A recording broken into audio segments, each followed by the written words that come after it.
Walt is signed in. Yes, he signed in. He'll be right here. Not a problem. Okay. I appreciate it. Yeah, so our next guest at noon is Walt Frazier. Of course, everybody in the civilized world and uncivilized world should know Walt. Greatest Nick ever, as he said in my video ad. I'm sure that some Patrick Ewing fans will think otherwise, but I kind of agree with him. And of course, Hall of Fame guard. There he is. You can notice Walt by his clothes. I see him. There he is. Yes, sir. Yes, Walt. How are you? Fine. How are you? Good. This is the third time I met you, and this is the first time I'm wearing a Walt Frazier jersey because the first two times that I met you at a Billy Joel concert at Westchester County Center, and I was wearing a Bernard King jersey at this time. So. Oh, he's a good guy too. So, what's it like? Do you miss now as part of the TV, not going and traveling with the team? Just now you broadcast across the street from Madison Square Garden, or do you miss the road? No, I love not having to travel. It's a blessing. I'll never retire now. So how do you think the Knicks are going to be this year? Because they're playing hard and they're not bad for a team that not exactly star players. But how do you see them contending this year? So far, I've been impressed. I mean, if we looking at the schedule at the start of the season, and if you had told me they would be where they are now, I would have been very happy. So I think there's hope. We've had a lot of key injuries as well. Burks, this guy Burks is looking like he's a 20-point scorer, so we've lost him. So when he returns, that should help us. And that's really our problem right now is offense. We're not a high-scoring team, barely getting to 100 every game. Defense is the catalyst for the team, very good defensive team, which is what our coach, he's a defensive guru. So I like that. That's why I wear these rings every day, man. It's symbolic of defense. So when you did the ad for me, you said that you were the greatest Nick ever. Do you get any flack from any Patrick Ewing fans? Sometimes, of course, they say Patrick Ewing and Willis Reed. I'm just happy to be mentioned with that duo. And, I actually, when you hear me say it, I'm laughing because I always think Willis Reed was the greatest. If he didn't get injured, he would have set records. We would have had another championship. So I think he's the greatest. And then Willis say it's Patrick. So Willis say Patrick, and then Patrick says Patrick. So I don't know. What do you think Patrick's legacy is? It's kind of incomplete because he never won the ring. I mean, you guys won 2 rings. Yeah, well, that's what they look at. You got to win the ring. Look at how much money guys leave on the table. Look at Harden. This guy come to the Nets, man. He could have signed a 2-year deal for $104 million. So he left all that money on the table trying to go to a team where he can win a championship. So that's seemed to be the panacea today for players is winning that championship ring. Now I see Larry's here. Larry, you're in the What's car. happening, guys? Yeah, Ari, Clyde, what's going on? For those who don't know, Larry is the placement guru for all our athlete appearances. So he's got all the contacts, man. Exactly. He knows everybody. Yeah. Listen, I know Clyde. That worked. So I have some questions from the audience. So how awesome a guy is Mike Breen? You guys seem to get along really well. He really looked up to you when he was young. Yeah, he's terrific, man. From the first time we worked together, there was a chemistry there because of the respect that he had for me. He told me, Clyde, just talk as much as you like. And on radio, that was an aberration because usually the color guy on radio doesn't say that much. But Mike gave me an opportunity to articulate. And then when we moved to television, so unequivocally, I think we're the best duo on TV. No, I remember you guys. I remember you on radio with Jim Carvelis. That's how. Yeah, Jim Carvelis. Because Carvelis started me rhyming because Carvelis wouldn't let me say anything. That's how I started the rhymes. You replaced Ernie Grunfeld on the radio when Ernie became an assistant, and then you replaced John Andreas on TV. Here's a good My whole career has been serendipitous. Listen, you're amazing. Nobody's more New York than you. What do you think? Being obviously a Hall of Famer and really being a teammate. What do you think of Kyrie's not showing up for work? Does he need to take a leave of absence? I mean, It's bull, man. It's bull.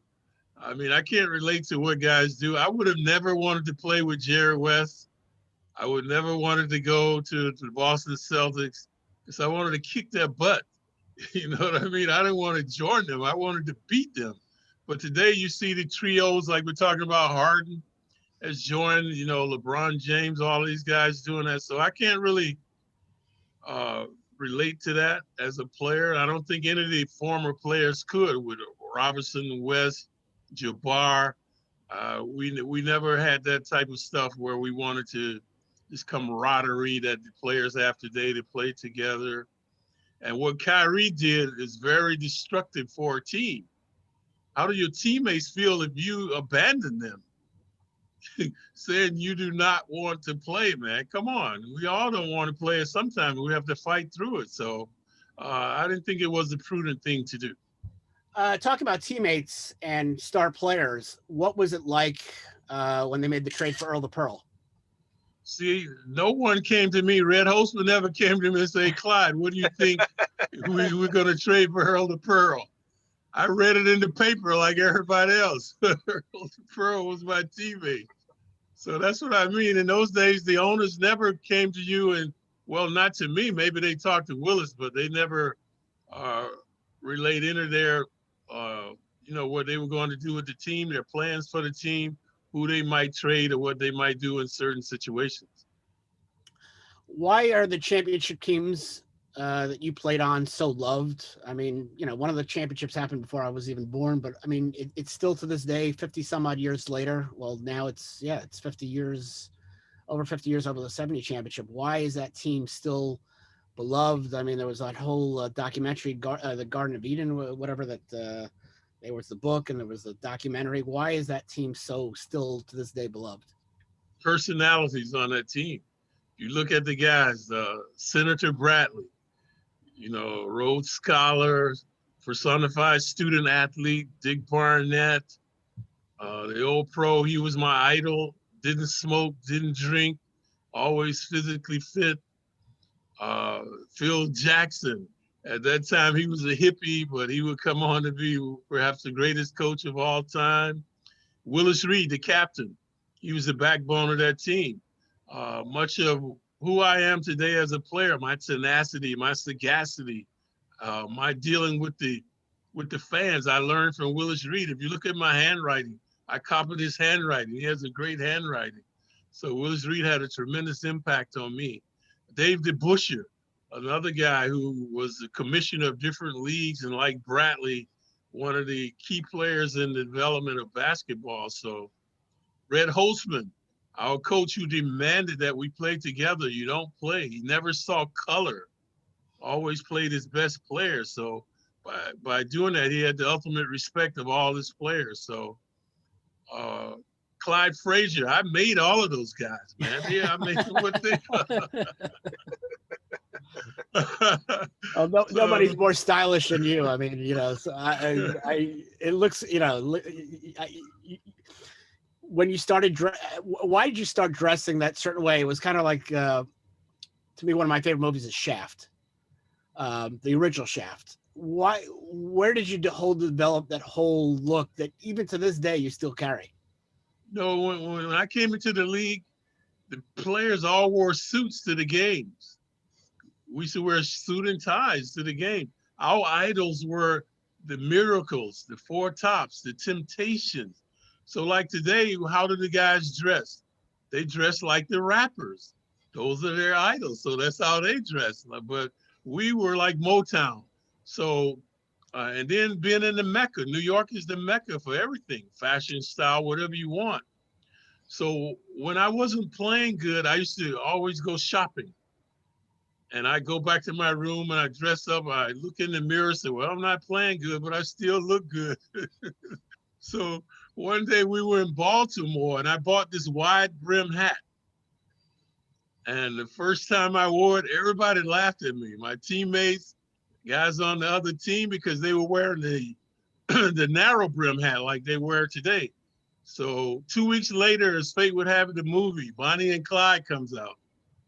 And that's how that set me apart. The hat was Clyde. I used to steal the ball on the court. I had a few Bonnies running behind me. so, so that's how I became Clyde. The Clyde image was my fashion image. Most of my endorsements and commercials, even to this day, are dealing with Clyde. Yeah, you were doing that hair coloring commercial with Keith. Yeah, just for men. I was the first guy to endorse a sneaker, Puma sneakers, That's right. back in 1973. So I'm still with them over 40 years. They recently, thank God, gave me a lifetime contract to be with the company. And RJ Barrett wears Puma, Knox wears Puma, and the shoe is still thriving. What was your favorite place to play on the road, and the least favorite? LA, because of the movie stars, the actors, and I used to like to get all over West. They'd be yelling, "Get Frazier off of him! Get him off of him!" You know? So the least favorite place was Milwaukee. I hated playing with Milwaukee. I never played a good game there, I don't think. It was so cold, and there's just no pizzazz in that arena. And of course, they had Jabbar and Oscar Robertson, so that didn't help. What about Cleveland? Because you ended up there at the tail end of your career. That was Cleveland was there were a lot of bad cities in the NBA. Then Cincinnati, you could go down the line, but Cleveland, not too many profound memories playing there.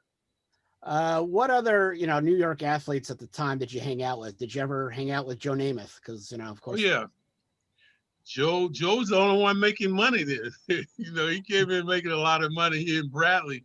But we were very close. I was close to Shamsky, Cleon Jones, those guys with the Mets, the Jets, Emerson Boozer, Namath, Matt Snell. So that was a camaraderie with the players in those days because nobody's really making a lot of money, but we were very cohesive. This is an interesting question. What has COVID done to your clothing purchases? Are you able to go out and shop and get your I haven't purchased anything in a year and a half now because of COVID. I haven't. I got things in my room now. I need to go to the tailors and I keep procrastinating. Yeah, I got a jacket. I haven't been to the cleaner since like March. It's just I don't want to go. What's going to happen with the point guard situation with the Knicks?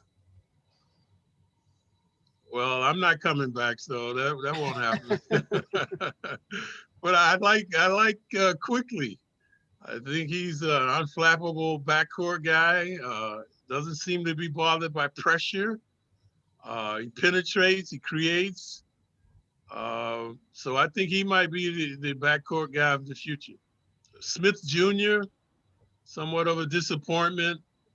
When we traded for him with Porzingis, he came in, he was averaging 14 and 5, very athletic. Looked like he would be the guy, but now his game has seemingly tapered off. Ntilikina, bedeviled by injuries. So I think the neophyte IQ is the guy now. One thing with the Knicks over the last few years, well, it's quite a few years now, they're always that hope that they're going to land that big free agent. And then, I remember when they went out and they had all that cap space and they got Amare. What can they do to bring in a superstar who actually, what is about the Knicks that scares free agents away? It's you guys, the fans, man. Too demanding. They don't want that pressure of New York. Only a few guys want that pressure. Namath, Reggie Jackson, Clyde, Willis, Amari accepted it, Melo accepted it. So that would be a guy that will come along and catapult the Knicks back to their former grandeur. So we just need a little luck. Hopefully it's this year. We have cap space, we have money. So it might happen at the end of the season. Well, I mean, that hasn't stopped the Nets from, building a super team. But I mean, this will never be a Nets town. New York will never be a Nets town. Right, right. The Nets are not the Knicks, though. That's the problem. Because quite a few years ago, I met Chris Paul at the Steiner headquarters they had out in out Westchester, and he said, when he was with the Clippers, this is not gonna be a Clipper town. This is a Laker town, and we have to accept that. But where do you see that net team going? It looks good on paper. I saw them play last night, but that was just the first game. They couldn't beat Cleveland, so it's going to take more than 3 guys. Once you get in the playoff, it's a team effort. You got to have a bona fide bench. So they still have time to get that together, and you've got to still consider them to be one of the favorites because of that trio, that dynamic trio. But I remember when, like you say, you went around, Chamberlain, Jerry West, and Elgin Baylor were on the same team. And I thought, man, who's going to beat those guys? Right. And 3 weeks later, I was thinking, who would they ever beat? because they were always in each other's way. Nobody passed the ball. So ego has a lot to do with what's going to determine what the Nets do with those 3 guys. In terms of COVID, do you think that NBA has done a pretty good job in protecting the players? And do you think we're going to have fans before the end of the year in the arena, especially at the Garden? Kudos to the NBA. I mean, the bubble was the initial part that they pulled that off. Okay, now I do the games, right? I'm tested every game. I have to take a COVID test every game. Walt Frazier, greatest Knick ever, the world's most famous arena. I can't go on the court. Right. That's how strict it is, because everyone has a pass in designated areas. So the coaches are isolated, the players, the media.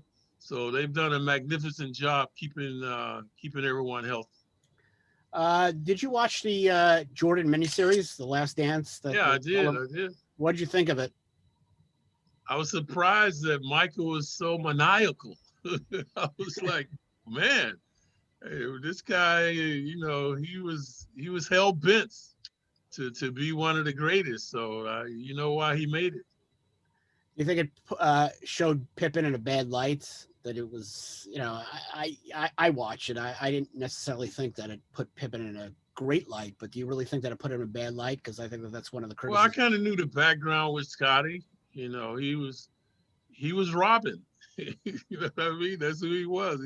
Michael was Batman, so that's the role that he played. But without Scottie, they would not have been champions. So he provided an impetus for that team.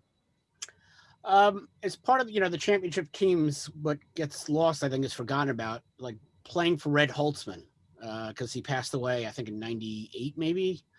What was it like to play for him? I mean, again, when you're gone,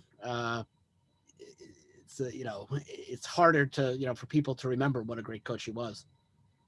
Yeah, no, he was very symbolic for my career. He was hard but fair. Red was the type of guy that you could have an impact. The players could come in and give their opinion.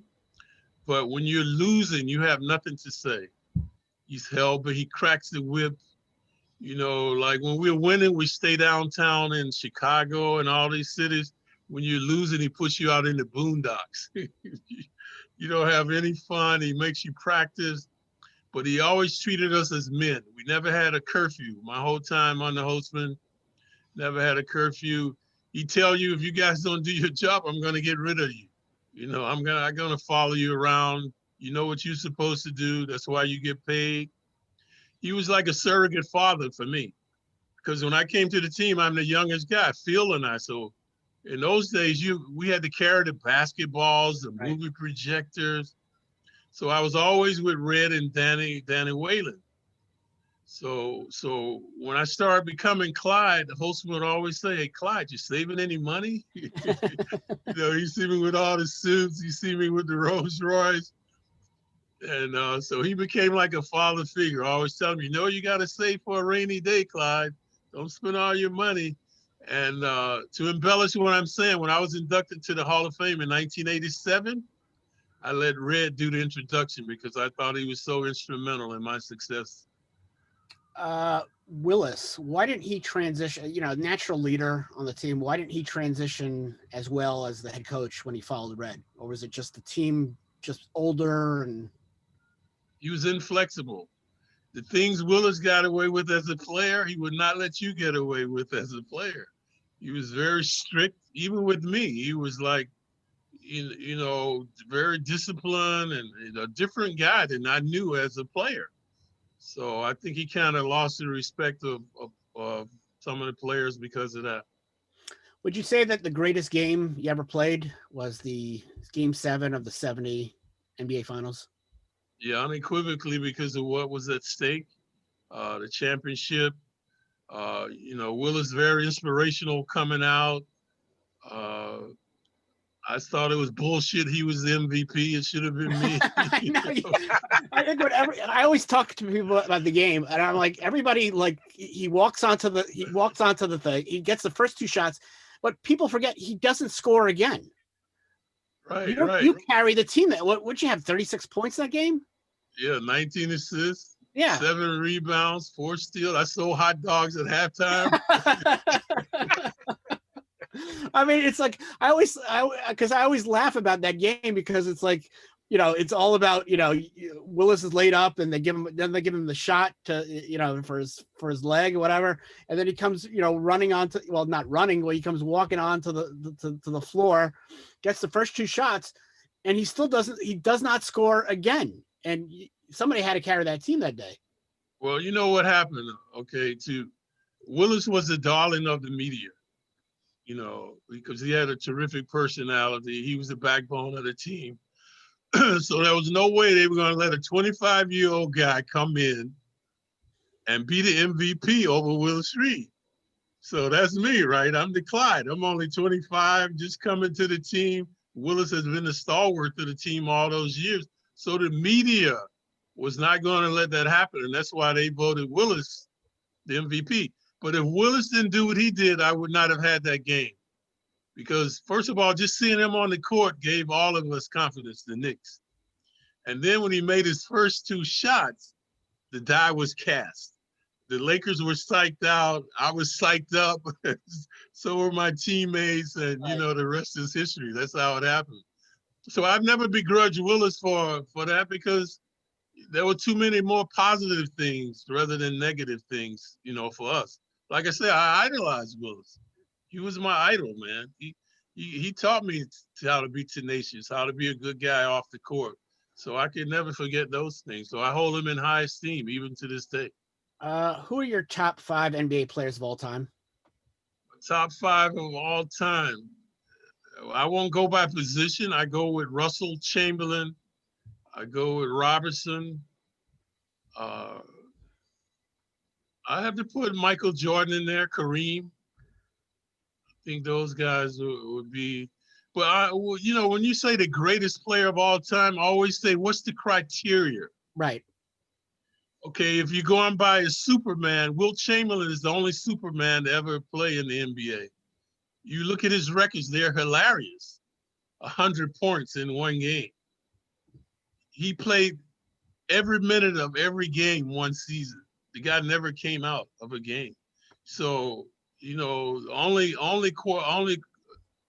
triple double this guy. I mean, all the records that he has. So if you talk about versatility, is Oscar Robertson. The guy, other than a couple of rebounds, almost averaged triple double for his whole career for 12 or 13 years. So, you know, why is Jordan? Jordan does not the leading scorer. That's Kareem. Kareem is the leading scorer in the history of the game. So how could Michael be the greatest player of all time? Last question. And this goes back to the 90s, you know, obviously the Knicks teams. Why couldn't they ever get past the Bulls in those years? I mean, was it just Jordan? Didn't the Knicks really have have enough to do it? You know, the teams were amazing, but they were always running into the Bulls. And, you know, of course there was the 94 finals when Jordan wasn't there. And there was that game 7 that I still remember. It's always that one player that deny you. What about all the years Russell? They couldn't get past Russell. All the guys that couldn't. Jerry West is so psyched up, he won't even go to Boston, man. You couldn't pay him to go up to Boston. This guy lost so many times to the Celtics because of Bill Russell. So there's always that one guy for someone that denies them. So Russell had been that guy, and then we finally beat him. Well, actually, he retired, thank God. So, he retired, and then we won. And then Jordan come along, and Knicks couldn't get past him. Ewing couldn't get past Jordan. A lot of other teams couldn't. And then Hakeem, he couldn't get past Hakeem for a couple of years. 94 was our year, man. We had the home court. We had the best team, and we still couldn't prevail. That was devastating. And what happened with that? Because I always talk with Larry all the time about Starks. I still, I maybe one day I'll get over that grudge, but I just. Yeah, it was one of those. Riley should have pulled him for a second. Riley should have taken him out, just to calm him down. So it reminds me of the teams in the Bucks in the 80s. They couldn't get past Phil. It was, those years was Philly or Boston. Right. And all those great years that Don Nelson had with Moncrief and Lanier was there and whatnot, they just could not get past. Yeah. It's it's to win one of these things is symbolic of a perfect season. So everything has to go right. Are you ever going to give those up? Because, I always see athletes cashing in, selling those rings. They have big time auctions. That's not something you'd ever part with. I never say never. I'll probably give them to my kids. I'm sure they'll get rid of them. Hey, with the memorabilia business, it's hard to say no. So hopefully I'll never get to that point where I'll need to buy some suits or something and get rid of the rings. So when's the next Knicks game? Because I don't even have the schedule. Tonight. Oh, because my son who's doing virtual learning today, he's my TV guide. He'll tell me that the Knicks are on today. Tonight is going to be unprecedented because, like you say, we're not traveling. So this will be the first time that I'll be doing a game at 10 o'clock at night from New York City. We'll be in the studio, doing the game back to Golden State. So at 10 o'clock, that's going to be really different. The other thing is seeing the world's most famous arena with no fans. Right. Right. It's like, oh man, you can never get used to that. We've done numerous games now, but to go there and see, like, there are no seats behind either basket. Right. Yeah, they got Lexus cars sitting on a thing. And everything is just empty, and there are no family or friends. I haven't seen family or friends. I haven't seen Mr. Dolan. The place is like very empty, man. It's eerie. Yeah, it is. It's something else because usually when even when the teams are bad, I mean, the Garden it's always an exciting place to be. So. Well, you mentioned some. I think there are 7 teams that are allowing fans to come to the games, but I don't know. That probably won't happen to New York until maybe after March, if it does. Well, I hope so. It's been too long for me. Last Knicks game I was at was the game that Charles Oakley got arrested about 25 feet away from me. The Oak Man, he was one of my favorite guys too. So it was a game against the Clippers, and all of a sudden I'm there, and all of a sudden I see a security team around Oakley. I'm like, what's going on? And then he pushed and he was eliminated, and that was the end of that. But Walt, thank you for being a part of this. And I will listen to you tonight at 10 o'clock. I do have MSG, and I'll certainly watch what we talked about, they've got to have defense this trip. They've got Curry. They've got this guy Fox from Sacramento. They've got Lillard. They've got Murray from Denver. So all of these prolific backcourt guys, and we'll know about IQ. We talked about him, the future of the Knicks in the backcourt, so he's going to be really tested this trip. But in closing, guys, I'd like to say, thanks for having me.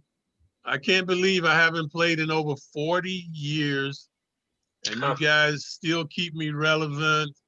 Want to know what I think about the team. It's not something I take for granted. So I really appreciate Well, it. you happen to be a national treasure, well, a local treasure on TV for the last 30 some odd years. So that helps too. Hopefully one day we'll get together soon at Clyde's, man. You know, Clyde's is closed now, like most of the restaurants in New York. But yeah, I love to do something from there. We could do that, get together, shoot some hoops, talk Hopefully be in basketball. Westchester County Center for one of those autograph shows again. We haven't had one of those in a year too. So thanks, Claude. Okay, thank you. Take care. All right. Thanks. Next presenter, we're going to start